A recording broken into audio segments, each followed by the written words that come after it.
Halo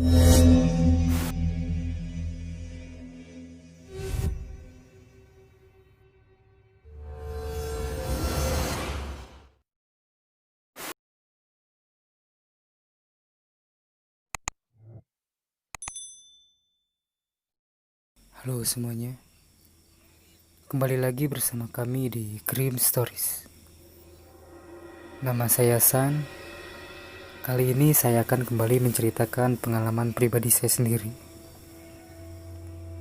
Jujur, menurut saya pribadi, ini pengalaman yang creepy banget lah. Nama ceritanya Bayangan di Balik Jendela. Kejadiannya kisaran antara akhir tahun kemarin, yaitu 2019. Awal cerita terjadi kira-kira selepas maghrib. Waktu itu, selepas sholat maghrib, saya kembali ke kamar saya. Karena ruangan sholat dan kamar saya itu bersebelahan.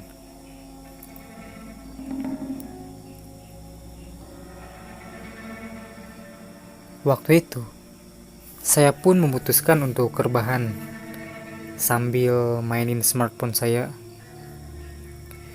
Ya, saya buka-buka sosmed. Biasalah, scroll-scroll beranda gak jelas. Kemudian, kisaran 15 menit setelah rebahan,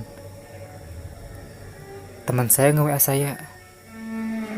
Ya, sebut aja dia Robi. Kira-kira gini isi chat WA-nya. "San, lagi di mana?" kata Robi. Saya ngejawab, "Lagi di rumah, biasa rebahan." Dia ngebales, "Hayu ngopi sekalian mabar," kata saya. "Ya udah, sini aja ke rumah." Dia ngebales lagi, "Oke, bentar lagi," katanya. Udah kan tuh ya. Terus saya nunggu dia sambil lanjutin rebahan. Selang 5 menitan, sek, ada kayak yang ngelewat depan kamar saya. Tapi bayangannya itu gak kayak orang jalan, nerabas aja gitu, kayak ngelayang ngangkang.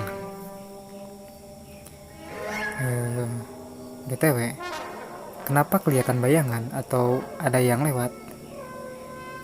Karena posisi lampu kamar saya mati. Terus lampu teras depan rumah saya nyala. Jadi otomatis kan yang di luar kelihatan dari lewat gorden kamar saya. Nah, pas saya tahu ada bayangan kayak yang lewat gitu, saya pikir itu cuman si Robi datang ke rumah saya. Terus saya gak langsung bangun buat bukain pintu. Saya tunggu dia manggil nama saya dulu. Kisaran 2 menitan. Lah, kok gak ada yang manggil? Terus bayangannya juga gak kelihatan balik lagi gitu. Terus saya pun bangun dari rebahan saya. Terus saya jalan ke ruang tamu buat ngeliat keluar, sambil niatannya mau bukain pintu buat si Robi.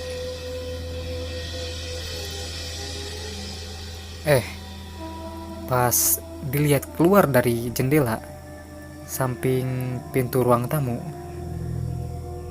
lah, kok gak ada siapa-siapa anjir di luar. Terus tadi yang lewat bayangan siapa?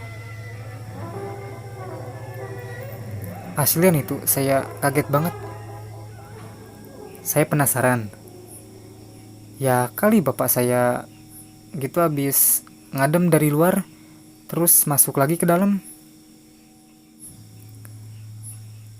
Tapi saya lihat bapak saya lagi rebahan di kursi. Lah, tambah penasaran, saya tanya aja ke bapak saya. Kata saya, "Pak, barusan bapak dari luar." Bapak saya bangun sambil jawab, "Gak tahu, dari tadi juga bapak tiduran di kursi." Anjir lah. Terus, tadi bayangan siapa? Saya masih mikir positif. Tapi, bayangan siapa yang lewat? Si Robi bukan. Bapak saya tiduran di kursi. Terus, ibu saya masih sholat. Ah, dah lah. Gak tahu bayangan siapa anjir. Terus saya pun memutuskan kembali ke kamar ngelanjutin rebahan. Ya maklum kaum berbahan. Terus kisaran jam 8 si Robi datang tuh ke rumah. Saya lihat bayangannya lewat. Terus dia juga manggil saya depan pintu sambil ngetuk pintu. San, kata dia. Saya pun jawab, "Uts, bentar Rob."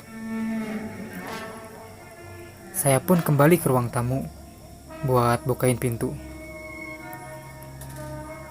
Pas dia masuk, saya nanya nih, "Rob, tadi lu kesini abis maghrib?"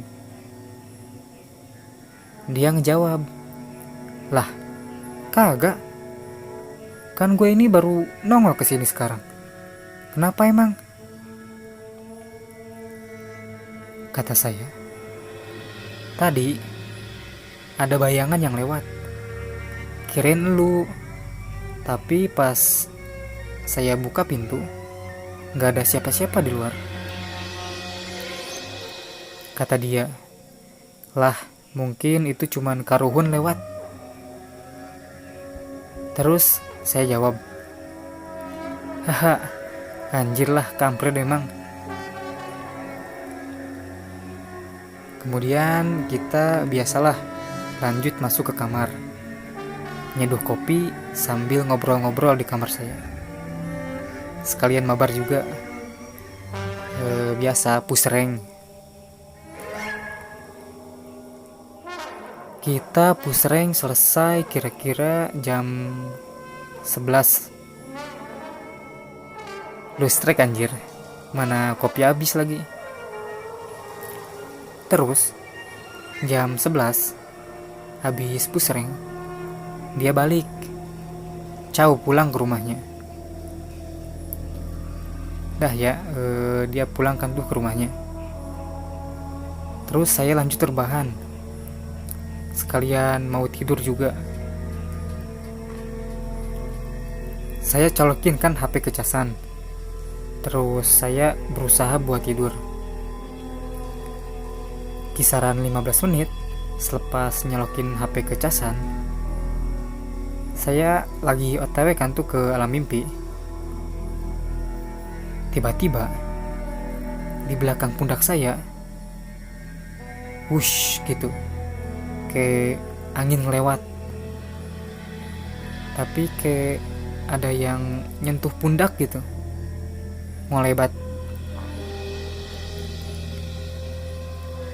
Saya kaget tuh anjir. Terus saya refleks.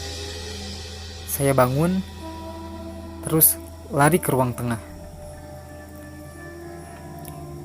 Plus anehnya, bulu punduk, tangan, sama kaki saya pada berdiri semua, merinding. Muka saya juga putih pucat. Kemudian, si mamah yang tadinya lagi tidur, kebangun karena ngedengar suara saya lari ke ruang tengah. Terus si mamah nanya, "Lah, kamu kenapa? Kok lari? Mana muka pucat gitu? Saya ngejawab, gak tahu mah. Tadi pas mau tidur, di belakang pundak kayak ada angin lewat, sama ada yang kayak nyentuh pundak aku gitu. Terus kata ibu saya, ah yang bener kamu.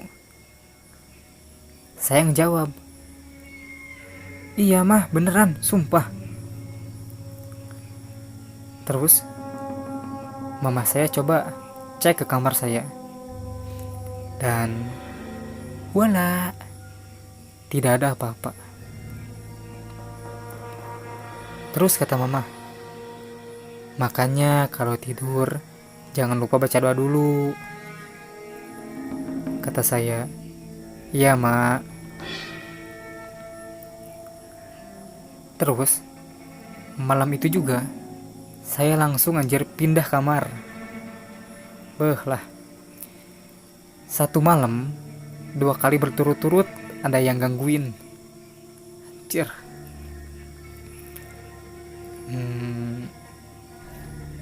Ya mungkin segitu dulu aja cerita buat malam ini. BTW cerita ini saya alami 100%, gak bohong. Terima kasih sudah mau mendengarkan cerita saya malam ini. Mohon maaf jika ada kesalahan dalam segi audio dan pengucapan, harap dimaklum.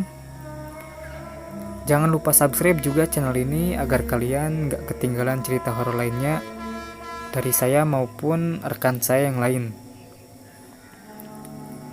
Dan buat kalian yang punya cerita atau pengalaman pribadi tentang horor dan pengen diceritain di channel ini, silahkan DM aja ke sosial media kami yang udah saya cantumkan di deskripsi di bawah.